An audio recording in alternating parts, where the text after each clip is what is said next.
Assalamualaikum warahmatullahi wabarakatuh. Alhamdulillah alladzi kasa ahlal hadithi rida'a syarafi fi kulli iklim wa rafa'a sya'niha wa ala dzikrihim fi kulli hadithin wa qadim wa khassa min baini hamlati syar'i bi mazid tasrif wa ta'zim. La hawla wa la quwwata illa billah wa la na'budu illa iyyah. Qala jalla wa ala a'udzu billahi minasyaitonir rajim. Ya ayyuhalladzina amanu qu anfusakum wa ahlikum nara. Alhamdulillahirabbil alamin. Bapak-bapak, ibu-ibu yang saya hormati, dimanapun bapak-bapak dan ibu mungkin sedang ada di rumah atau di kantor atau dimanapun berada, alhamdulillah kita bisa berjumpa kembali dalam situasi pandemi yang sekarang sedang kita alami ini. Namun alhamdulillah kita bersyukur pada Allah subhanahu wa ta'ala, kita semuanya semoga diparingi sehat walafiat. Dan siapapun di antara kita yang mendapatkan kenikmatan dari Allah, kewajibannya adalah mensyukuri nikmat-nikmat Allah tersebut. Sedangkan yang sekarang mungkin sedang susah, sedang sedih, atau karena musibah dan sebagainya, maka bersabarlah. Karena sesungguhnya hidup ini situasinya selalu bergonta-ganti. Persis seperti siang berganti malam, malam berganti pagi, terang berganti gelap, gelap kemudian terang kembali. Begitu juga situasi dan kehidupan kita. Tidak ada bapak-bapak dan ibu-ibu, orang-orang yang selalu mendapati kenikmatan terus-menerus, itu tidak ada. Dan susah terus-menerus juga tidak pernah ada. Yang ada adalah silih berganti antara keduanya. Salawat serta salam kita sanjungkan kepada Nabi kita Muhammad sallallahu alaihi wasallam. Bapak dan Ibu yang saya hormati, di rumah dan dimanapun, kita pagi hari ini meneruskan materi yang pertama tentang bagaimana kita mensikapi anak-anak kita, bagaimana kita membimbing anak-anak kita. Dan yang paling penting kita lakukan dan selalu diingat oleh diri kita masing-masing adalah pegangan yang teguh itu adalah apa yang diperintahkan oleh Allah. Bahwa membimbing, mendidik anak itu wajib. Di dalam membimbing anak itu tentu saja ada strategi atau pengetahuan-pengetahuan yang akan sama-sama kita pahami. Sehingga bapak-bapak dan ibu-ibu yang saya hormati, kita ringkas saja pada kesempatan hari ini, yaitu bahwa anak kita adalah makhluk Allah yang dititipkan oleh Allah kepada kita. Kenapa Allah memberikan anak untuk kita? Karena Allah mengukur diri kita bahwa kita mampu membimbing mereka, mampu mendidik mereka. Makanya kemudian tumbuhkan satu lagi di hadapan diri kita, yaitu mau mendidik, membimbing anak-anak kita. Maka antara kemampuan yang sudah kita miliki dengan kemauan yang kita keluarkan, maka akan mewujudkan sesuatu yang menyenangkan dan membanggakan serta membahagiakan. Bapak-bapak dan ibu-ibu yang saya hormati, anak-anak kita sebagaimana yang Allah sebutkan di dalam surat At-Tahrim ayat 6, kita semuanya sudah hafal saya kira, karena ini surat ayat sangat terkenal. A'udzubillahi minasyaitonir rajim. Qu anfusakum wa ahlikum nar. Kalau lengkapnya ayat adalah ya ayyuhalladzina amanu qu anfusakum wa ahlikum nar. Wahai orang-orang yang beriman. Bapak-bapak dan ibu-ibu yang saya hormati, Allah mengawali ayat ini dengan kalimat wahai orang-orang yang beriman. Apa artinya? Kita semua paham bahwa ayat ini khusus untuk orang yang beriman. Artinya apa pula? Artinya orang yang tidak beriman maka tidak akan mampu melaksanakan ayat ini. Atau dengan kalimat yang lain pula, yuk kita buktikan bahwa kita adalah orang yang beriman. Apa tandanya orang yang beriman? Tanda orang yang beriman adalah orang yang selalu menjaga diriku, anfusakum, menjaga diri kita. Menjaga dari apa? Menjaga diri kita dari kesalahan, kekeliruan di hadapan Allah Subhanahu wa Ta'ala. Melalui apa? Melalui diri, keluarga, anak, istri, suami, orang tua, dan serta kerabat, kemudian tetangga-tetangga kita. Jangan sampai kita salah. Jaga diri ini untuk tidak berbuat dosa. Jaga diri ini agar kita selalu dicintai oleh Allah.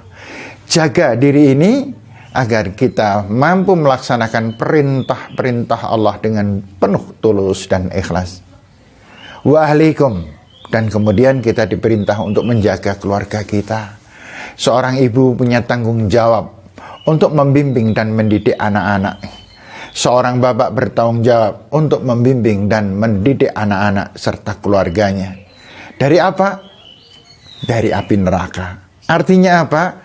Ancaman dari orang-orang yang tidak mau, bukan tidak mampu, tidak mau mendidik anak-anak adalah Allah Subhanahu wa Ta'ala mengancam mereka itu, mengancam kita semuanya dengan api neraka. Na'udzubillah min dzalik. Bapak-bapak dan ibu-ibu yang saya hormati, kalau kita kemudian diperintah oleh Allah membimbing anak-anak kita, namun diawali dengan menjaga diri, maka jangan lupa bahwa apapun yang kita lakukan, itulah bentuk dari pendidikan untuk anak-anak kita. Ketika kita berlemah lembut kepada anak-anak, artinya kita sedang membimbing anak-anak kita supaya berlemah lembut. Ketika kita dermawan, artinya kita sedang membimbing anak kita agar anak-anak kita kelak menjadi seorang yang dermawan. Ketika kita sholat tepat waktu, maka kita juga sedang membimbing anak-anak kita untuk sholat tepat waktu. Dan ketika kita berbuat keliru, ketika kita berbuat kasar, ketika kita terlambat sholat, ketika kita bertengkar, semua itu adalah teladan-teladan yang diberikan oleh kita semuanya untuk anak-anak kita. Maka kita gugur dari perintah Allah yang pertama, qu anfusakum. Sehingga bapak-bapak dan ibu-ibu yang saya hormati, anak-anak kita butuh bimbingan. Berasal dari mana? Berasal dari kita. Tidak usah berpikir orang lain. Yang kita pikirkan adalah kita dan anak-anak kita. Apa yang telah kita lakukan untuk anak-anak kita? Maka bapak-bapak dan ibu-ibu, yuk bersama-sama. Kita semuanya sedang berusaha. Semua orang yang mempunyai anak dinamakan orang tua yang selalu berjihad untuk mendapatkan ridha Allah Subhanahu wa Ta'ala. Maka yang pertama yang harus kita lakukan, bapak-bapak, ibu-ibu yang saya hormati, yaitu yang pertama, carilah rizki yang halal. Kenapa rizki halal? Karena rizki yang tidak halal toh akan dimakan oleh anak kita. Rizki yang haram itu akan menjadi bagian dari biaya sekolah anak-anak kita. Rizki yang tidak halal itu akan menjadi bagian dari apa yang dipakai oleh anak-anak kita. Dan ini tentu tidak perlu kita jelaskan panjang lebar. Kalau hal ini terjadi pada diri kita, yang pertama kita tidak bisa menjaga diri dari barang yang haram. Dan yang kedua, kita akan menularkan keharaman itu kepada anak-anak kita yang sedang kita bimbing. Maka hal-hal ini tentu saja menjadikan kita akan mengalami kehilangan apa yang dinamakan barokah. Kemudian yang kedua, bapak-bapak dan ibu-ibu yang saya hormati, mari bersama-sama kita melatih diri menjadi orang yang penuh kesabaran, penuh kelemah lembutan. Karena anak-anak kita butuh sabar. Anak-anak kita harus dihadapi dengan kelemah lembutan. Anak-anak kita harus dihadapi dengan konsekuensi yang tinggi di hadapan Allah Subhanahu wa Ta'ala. Jamaah, Bapak dan Ibu yang saya hormati, kalau kita berlemah lembut, kalau kita membiasakan berkata, bersikap yang penuh kelemah lembutan, maka kita akan terbiasa melakukan hal ini kepada suami kita, kepada istri kita, kepada anak kita. Dan kemudian harta yang halal diiringi dengan hati yang lemah lembut, dan kemudian ditambah lagi yang ketiga, yaitu akhlakul karimah. Apa itu akhlakul karimah? Akhlakul karimah adalah perbuatan-perbuatan yang baik yang dipuji oleh Allah Subhanahu wa Ta'ala, dan yang kita lakukan semua itu bukan karena apa dan siapa, namun kita melakukan dinamakan akhlak apabila perbuatan-perbuatan baik itu diniatkan kepada karena Allah Subhanahu wa Ta'ala. Nah, Bapak-bapak dan Ibu-ibu yang saya hormati, betapa indah hidup ini apabila kita taat pada Allah dan taat kepada Rasulullah Sallallahu Alaihi Wasallam. Maka yang keempat, Bapak dan Ibu-ibu, tanamkan dalam diri anak kita akidah yang benar. Kekuatan kalimah la ilaha illallah, di mana Allah Maha Satu, Maha Kuasa, Maha Besar, Maha segala-galanya. Jadikan semua itu percakapan-percakapan harian. Banyak-banyaklah kita membicarakan tentang kekuasaan-kekuasaan Allah. Maka kita akan membimbing dengan akidah yang benar, dengan keyakinan anak kita, dengan keyakinan yang sesungguhnya, maka akan memunculkan jiwa yang tulus dan ikhlas pada diri anak. Tentu orang tua adalah yang memulai. Orang tua yang mempelajari dan dipraktekkan di hadapan anak-anak. Anak-anak meniru. Anak-anak mempunyai rekaman yang luar biasa, Bapak dan Ibu. Sehingga apapun yang kita lakukan, bahkan apa yang kita pikirkan, anak secara naluriah bisa membacanya, bisa merasakannya. Jangan pernah kita berpikir bahwa kalau kita bertengkar dengan istri kita, dengan suami, kemudian anak-anak tidak tahu. Meski anak tidak mendengarnya, namun anak bisa merasakannya bahwa bapak dan ibuku bertengkar. Bapak dan Ibu yang saya hormati, maka yang kelima kita melihat setelah akidah, kemudian yang kelima, tanamkan, ajarkan pada anak-anak kita untuk menunaikan sholat yang baik, sholat yang benar, di mana kita paham sumber segala sesuatu berasal dari sholat yang khusyuk. Sumber kebaikan, sumber kejernihan, sumber kelembutan, sumber akhlak dan semuanya berasal dari salat kita yang sebenarnya. Salat yang ketika kita memulai iftitah, maka iftitah itu betul-betul kita aturkan dan tunjukkan, kita aturkan kepada Allah.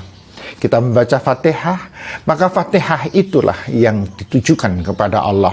Kita matur dan berdialog kepada Allah, begitu dan seterusnya, sampai rukuk, sujud, dan seterusnya.